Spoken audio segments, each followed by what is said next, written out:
है मृत्यु तैयार यदि तुम आने को, प्रसन्न मुख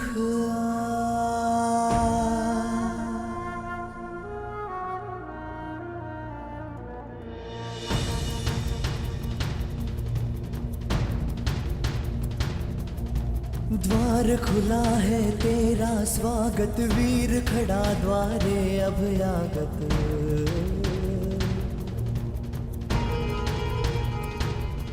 बाहें फैला के मुस्कुरा के करता अपने अतिथि का स्वागत।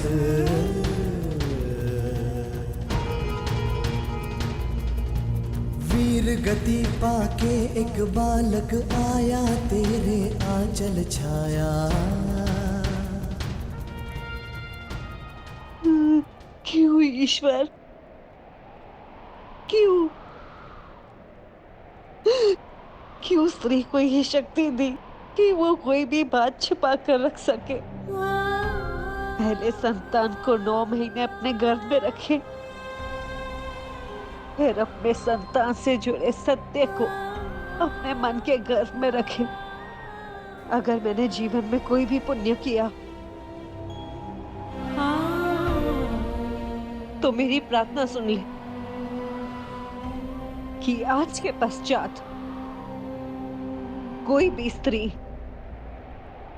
कोई भी रहस्य ना छुपा सके।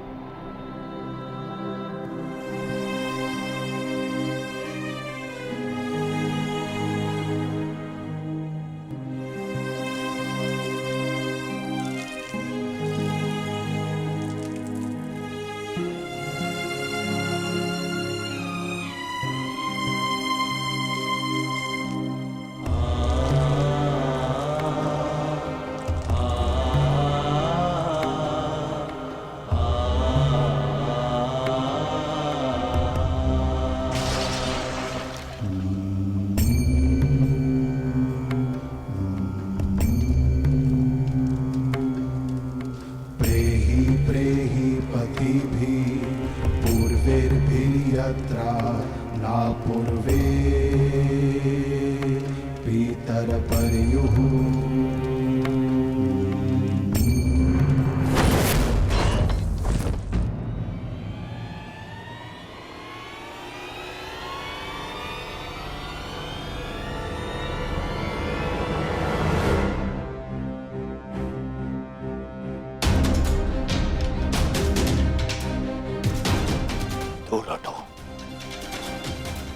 दूर हटो मेरे मित्र के तह से।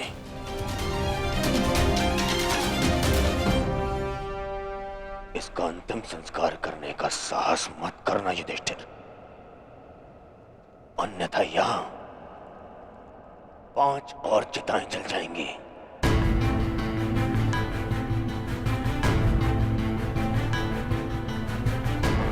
किस अधिकार से, किस अधिकार से तुम इसका अंतिम संस्कार कर रहे हो? कौन लगता कौन है तुम्हारा? कुछ क्षण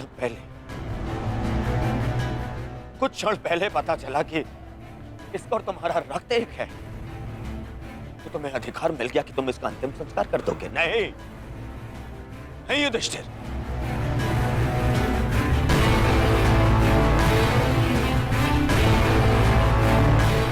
इसका अंतिम संस्कार करने का अधिकार उसको है जिसके लिए इसने अंतिम सांसें ली, और वो मैं हूं।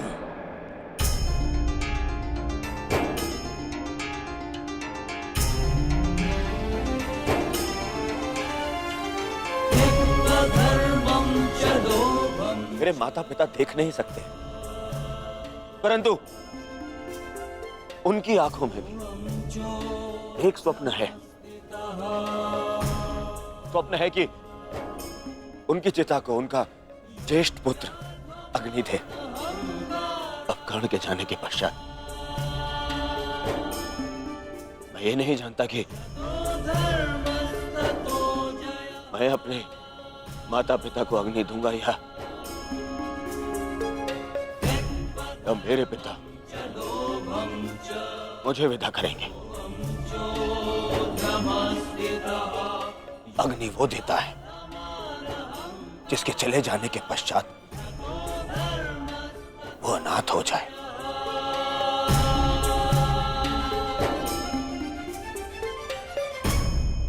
और कर्ण के चले जाने के पश्चात मैं अनाथ हो गया हूं, इसीलिए उसे अग्नि देने का अधिकार केवल मेरा है और मुझसे ये अधिकार कोई नहीं छीन सकता।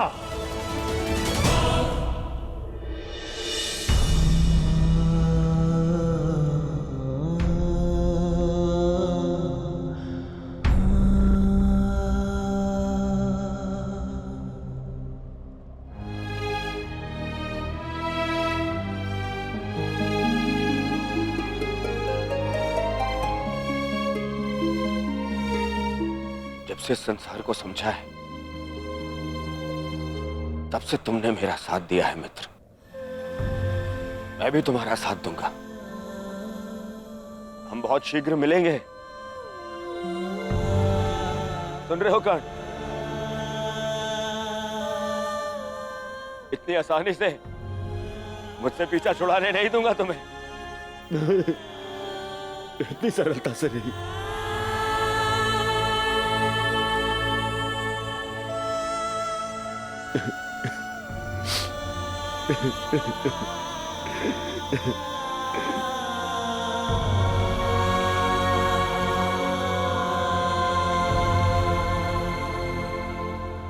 यह एक वीर की अंतिम यात्रा का प्रयाण है दुर्योधन। इसे शांति के साथ विदा करें।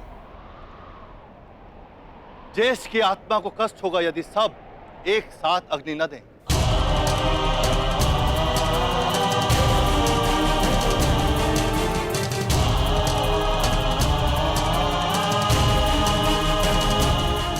ठीक है महर्षि, अपने मित्र की शांति के लिए मुझे यह भी स्वीकार है।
गांधारी पुत्र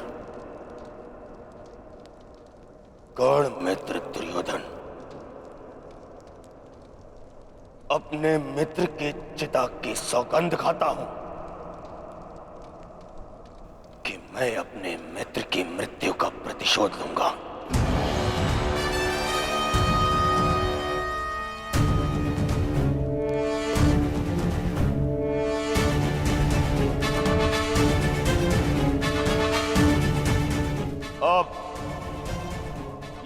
युद्ध ना इंद्रप्रस्थ के लिए है और ना ही हस्तिनापुर के लिए। अब ये युद्ध है तो केवल मेरे मित्र के प्रतिशोध के लिए।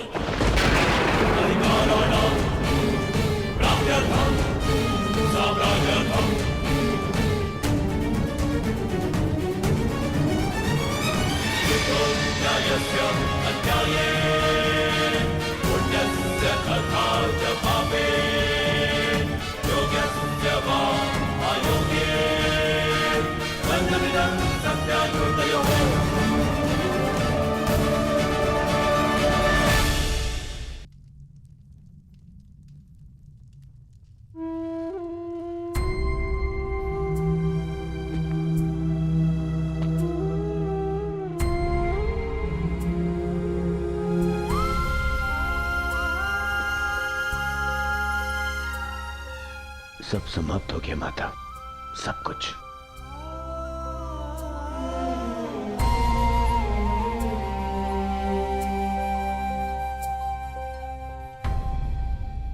कुछ नहीं बचा, कुछ भी नहीं बचा। काल के साथ मेरी विजय, मेरा सुख, मेरा स्वप्न, सबका अंत हो गया। मां मुझे क्षमा कर दीजिएगा, मैं आपके पुत्रों की रक्षा नहीं कर पाया, परंतु मां मेरे 100 भाई मारे गए, 99 वो जो आपके गर्भ से जन्मे, और एक वो जिसने मेरे लिए समय के गर्भ से जन्म लिया। मेरा मित्र कर्ण, तो नहीं रहा माता। माता आपको 100 पुत्रों की माता होने का वरदान मिला था ना माता, तो मुझे सदा 100 भाइयों के भाई होने का वरदान क्यों नहीं मिला माता? समय ने जो छीन लिया उसे लौटाया नहीं जा सकता पुत्र, परंतु जो अब मेरे पास शेष है उसे रहने दो। छोड़ दो ये युद्ध पुत्र।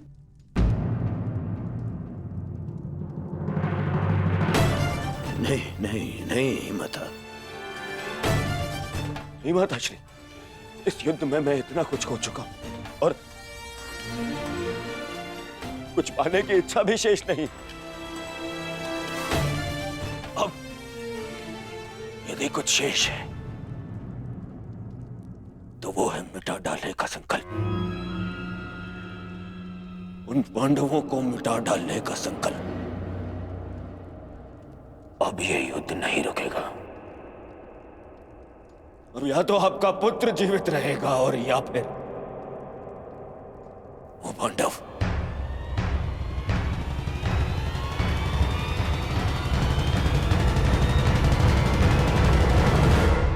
यदि कुछ शेष है तो वो है मिटा डालने का संकल्प,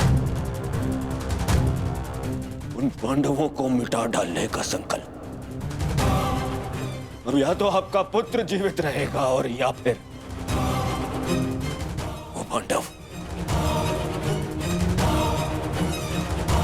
मुझे क्षमा कर दीजिएगा माता, परंतु अब ये युद्ध नहीं रुकेगा, नहीं रुकेगा ये युद्ध।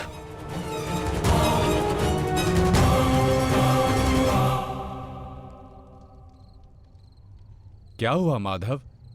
शांति के साथ अधीरता का ऐसा मिश्रण मैंने आप में कभी अनुभव नहीं किया।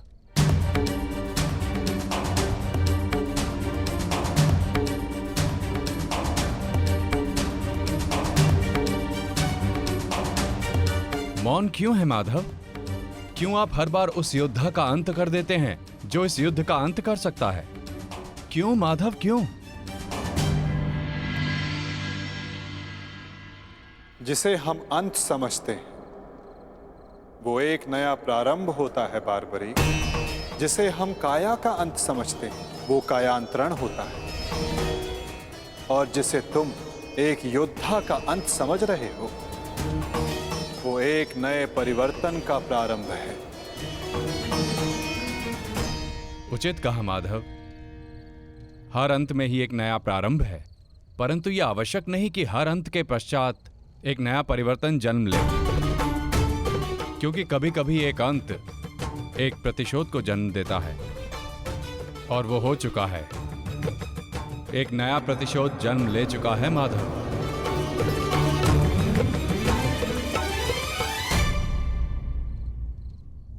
नहीं जानती थी, नहीं जानती थी मैं कि 100 पुत्रों की माता होने के गर्व के पश्चात 100 संतानों के वध का दुख भी सहना होगा। यही प्रश्न मेरे मन में बार बार उत्पन्न होता है गांधारी।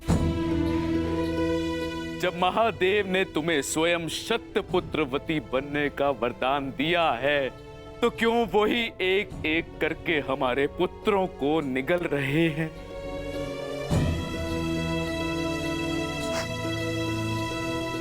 उत्तर मिलेगा आर्य,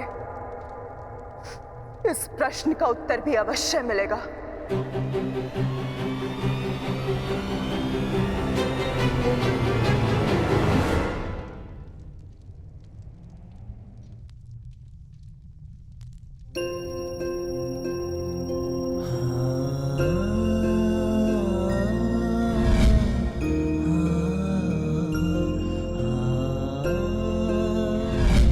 ये श्राप मुझे क्यों नहीं मिला कि मैं युद्ध में बाण चलाना भूल जाऊं?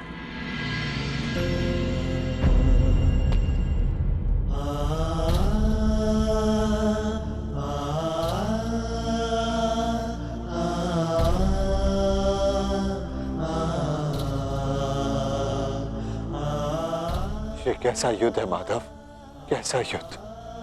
न्याय के लिए हमने अपने ही ज्येष्ठ का रक्त बहा दिया, और क्या बलिदान मांग रहा है ये महायुद्ध हमसे? कब होगा, कब होगा इस महाविनाश का अंत माधव, कब होगा? माधव, कुछ समझ नहीं आ रहा। धर्म और वचन का पालन करते करते ये हमसे क्या अधर्म हो गया?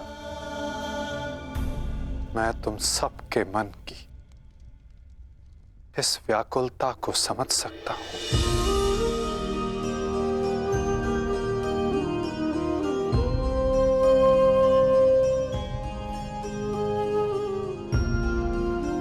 तुम सब इतने समय से इस सत्य से वंचित थे, किंतु इसका कारण स्वयं तुम्हारे ज्येष्ठ थे, और जब सत्य समक्ष आया तो बहुत विलंब हो चुका था।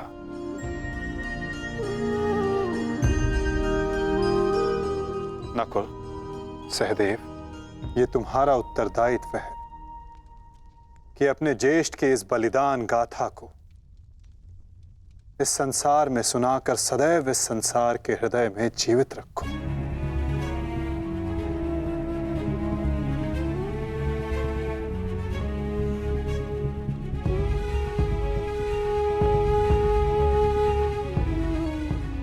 पार्थ, तुम्हारे ज्येष्ठ अंगराज कर्ण सदैव इस युद्ध के प्रारंभ से पूर्व अपना अंत जानते थे। वो इस युद्ध का परिणाम भी जानते थे पार्थ।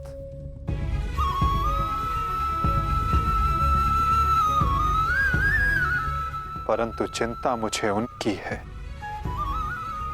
जो देख नहीं पाते, क्योंकि जो देख नहीं पाते उनकी इच्छाओं का परिणाम बहुत घातक सिद्ध हो सकता है।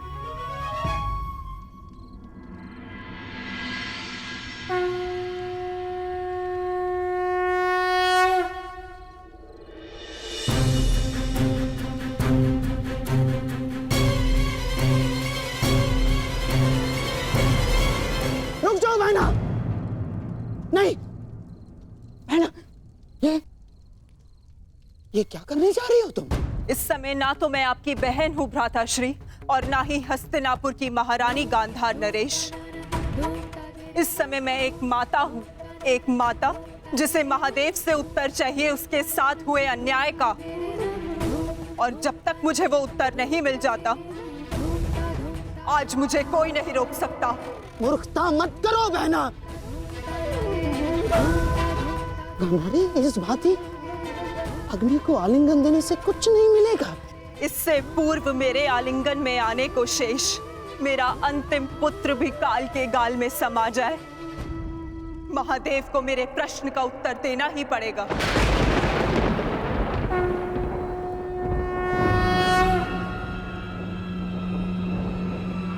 नहीं बहना, मैं तुम्हें ऐसा नहीं करने दूंगा। नहीं करने दूंगा मैं तुम्हें ये सब कुछ ना। आप हस्तिनापुर की महारानी को आदेश दे रहे हैं गांधार राज? देखो बहना, ईश्वर के लिए ये सब मत करो। एकांत।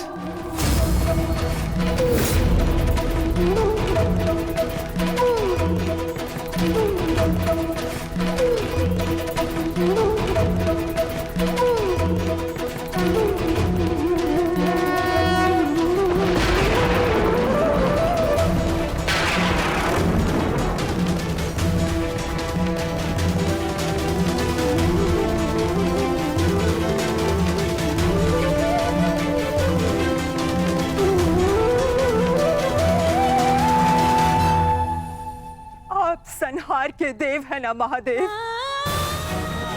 तो आज मैं स्वयं को संहार करके आपको प्रस्तुत करती हूँ।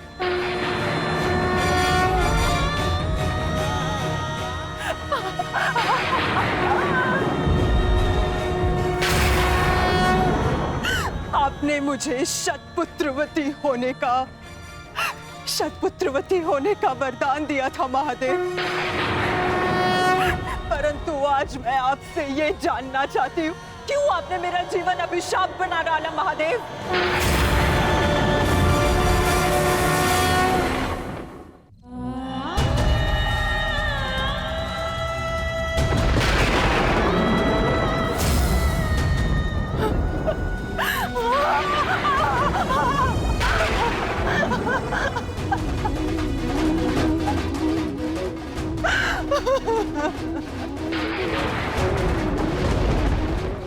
प्रकट होइए महादेव,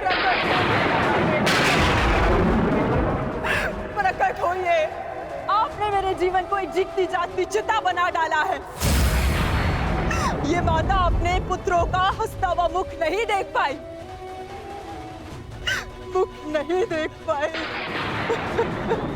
परंतु उनकी चिताओं की अग्नि को अनुभव किया है महादेव। या तो आप अपने उत्तर से मेरे मन को शीतलता दीजिए, अन्यथा मुझे जीते जागते जल जाने दीजिए।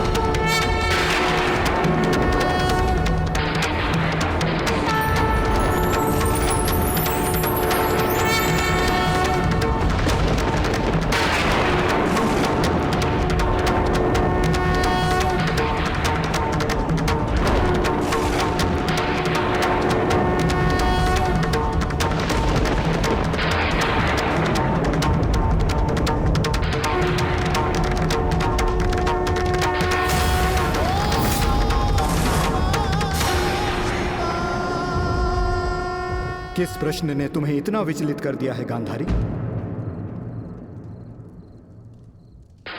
अन्याय ने मुझे विचलित किया है महादेव, वो अन्याय जो आपने मेरे साथ किया। मेरे 100 पुत्रों के वरदान को 100 पुत्रों के नाश के अभिशाप में बदल दिया है उन पांडवों ने। बोलिए महादेव, बोलिए, ये कैसी नीति है आपकी? ये तो नियति है गांधारी। हर एक के जन्म के साथ उसकी मृत्यु निर्धारित होती है। उसे लेके मनुष्य विचलित हो सकता है, परंतु ना ही ये अन्याय है और ना ही प्रतिशोध का कारण। नहीं महादेव, मैं ना तो यहाँ प्रतिशोध के लिए आई हूं और ना ही प्रतिकार के लिए। ये एक माता है जो आपके समक्ष खड़ी है, जिसके 99 पुत्रों का निर्दयता से वध कर दिया गया है। उसे केवल एक पुत्र की सुरक्षा चाहिए। मुझे दुर्योधन की मृत्यु नहीं देखनी है। आपका वरदान झूठा नहीं होना चाहिए महादेव। जिसे आपने 100 पुत्र होने का वरदान दिया, वो निसंतान नहीं मरनी चाहिए महादेव। जो हानि मेरी कोख को अब तक हुई है, उसे मैं सह लूंगी, किंतु मेरा अंतिम शेष पुत्र दुर्योधन, मैं आपसे उसकी सुरक्षा मांगती हूँ महादेव। मेरे पुत्र की रक्षा कीजिए महादेव। उसे भीम के प्रहार से बचा लीजिए। पांडवों को अस्त्र देने वाले महादेव, यदि आज मेरे पुत्र को ढाल नहीं देंगे तो मैं स्वयं आज अपने प्राण उसके लिए समर्पित कर दूंगी।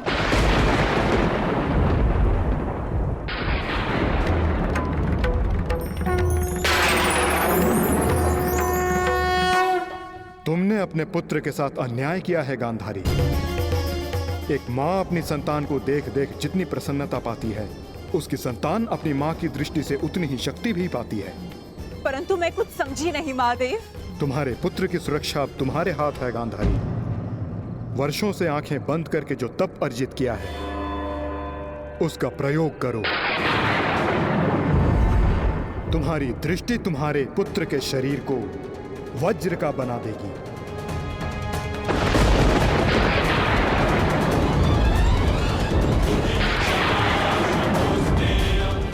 वो वज्र जिसे किसी का प्रहार नहीं तोड़ पाएगा।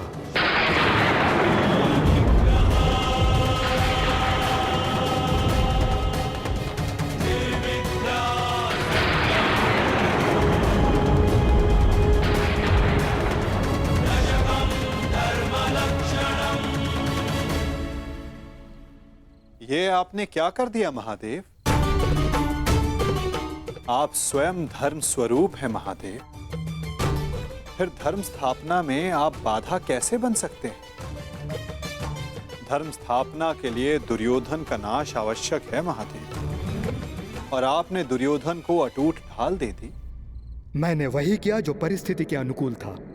परंतु नियति के लिए तो प्रतिकूल था ना भोलेनाथ। मेरा परम भक्त यदि मुझसे कुछ मांगता है तो मैं उसे मना नहीं कर सकता माधव।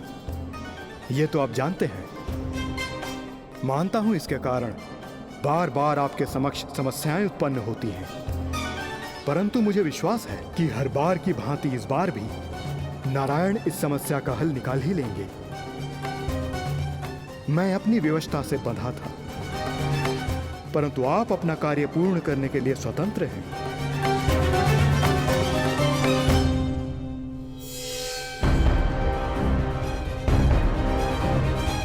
नियति के अनुकूल पर नीति के प्रतिकूल।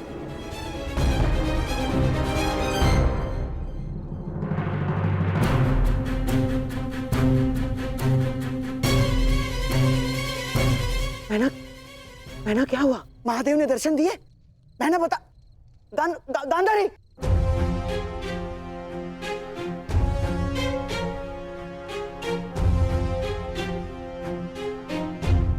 महारानी। दासी, युवराज दुर्योधन से कहिए मैंने उन्हें अपने समक्ष प्रस्तुत होने का आदेश दिया है, तुरंत।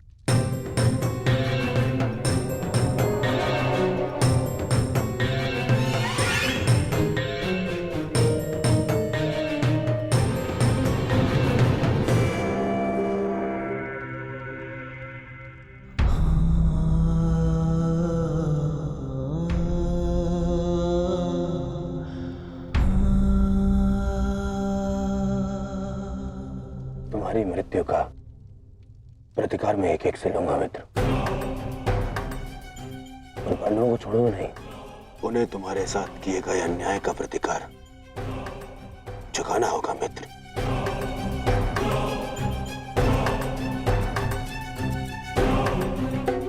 युवराज दुर्योधन, मैं मद्राज आज तक किसी के सामने नहीं झुका, परंतु आज मैं अपना सर झुकाकर अपनी भूल को स्वीकार करने आया हूँ।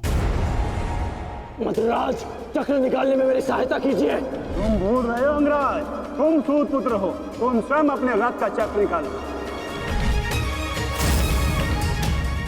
मद्राज, मुझे मेरा विजय धनुष दीजिए। नहीं अंगराज, मैं तुम्हारी आज्ञा का पालन नहीं करूंगा।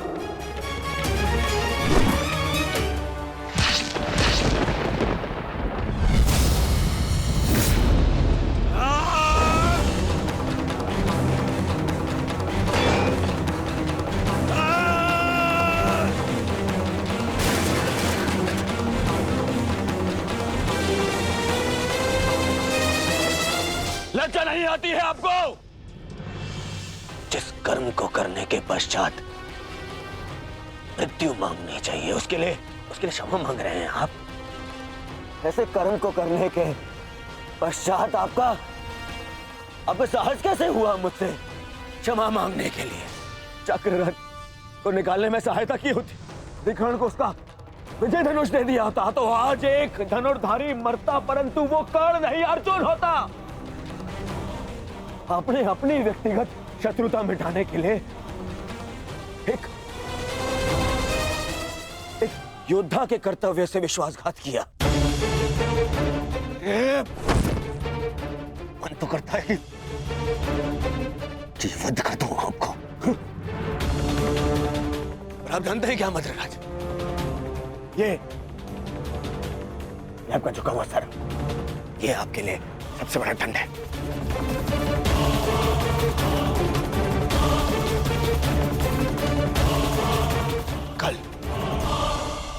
कल प्रातः काल सूर्योदय से पूर्व आप युद्ध भूमि से अस्त हो जाएंगे।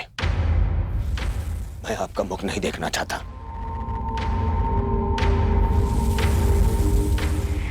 मैं कर्ण की मृत्यु का प्रतिशोध लेना चाहता हूं युवराज।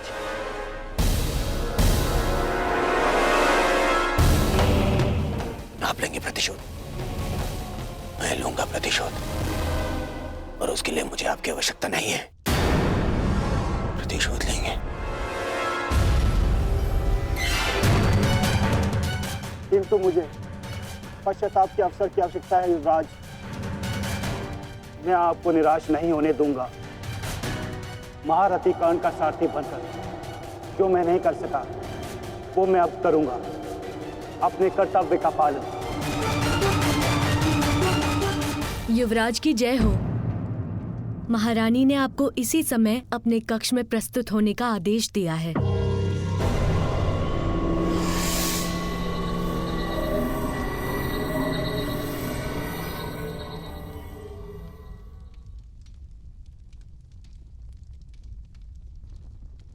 पिताश्री, माता ने यूं अचानक मुझे स्मरण क्यों किया? इस समय एक माता केवल अपने पुत्र से बात करना चाहती है पुत्र, इसके अतिरिक्त मुझे कुछ ज्ञात नहीं।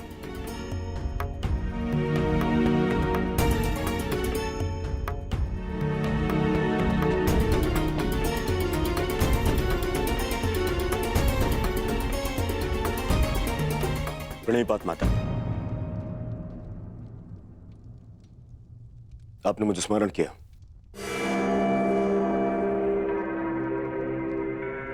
हाँ पुत्र, स्मरण किया, क्योंकि मैं तुम्हारा मरण नहीं देख सकती। संपूर्ण जीवन तुम्हें केवल एक ही पीड़ा थी ना, कि तुम्हारी माता ने तुम्हें एक बार भी नहीं देखा। स्मरण है दुर्योधन, युद्ध प्रारंभ होने से पूर्व तुमने कहा था, युद्ध से पूर्व एक बार, बस एक बार मुझे अपनी दृष्टि से देख लीजिए माता। आज मैं अपनी और तुम्हारी इच्छा पूर्ण करना चाहती हूँ दुर्योधन। आज मैं तुम्हें देखना चाहती हूँ पुत्र। सच माता, किंतु माता अब जो मैं करने जा रही हूं उसके पश्चात तुम युद्ध जीतो या ना जीतो, परंतु मेरी ममता हार से बच जाएगी। मैं कुछ समझा नहीं माता। अब मैं तुम्हें जो कहने जा रही हूं पुत्र, उसे ध्यानपूर्वक सुनना और आज्ञा अनुसार ही पालन करना।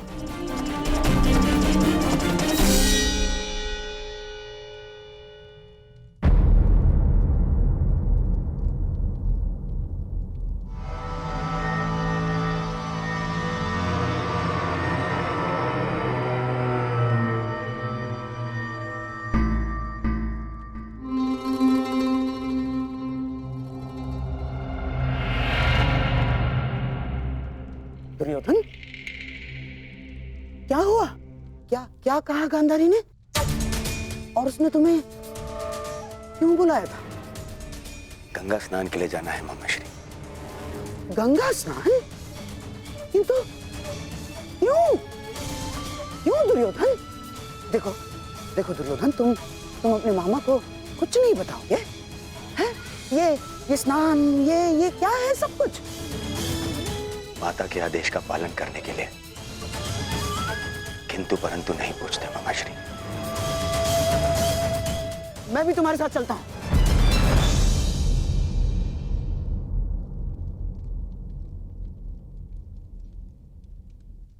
नहीं मामाश्री, ये यात्रा मुझे अकेले करनी है।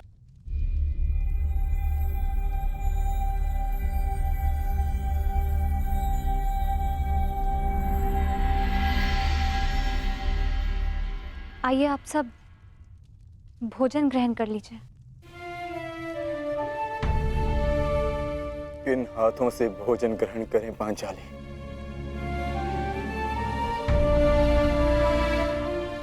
इन हाथों से जो अपने ज्येष्ठ के रक्त से रंगे हुए हैं।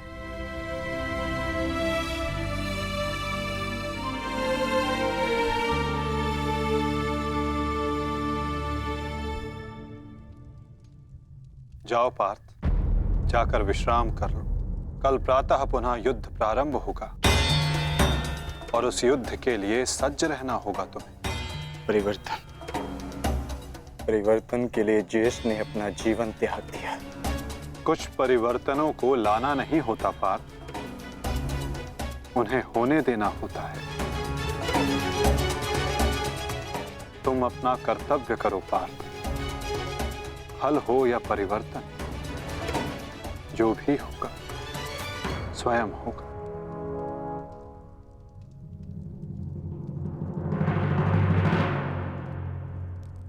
आप कहां जा रहे हैं माधव? कुछ परिवर्तन ऐसे होते हैं पार्थ, जिनमें सहायता करना धर्म होता है और कुछ ऐसे जिनमें बाधा डालना आवश्यक। मैं समझा नहीं माता। समझने की आवश्यकता भी नहीं है पार्थ।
मैं यहां से चलकर जाऊंगा।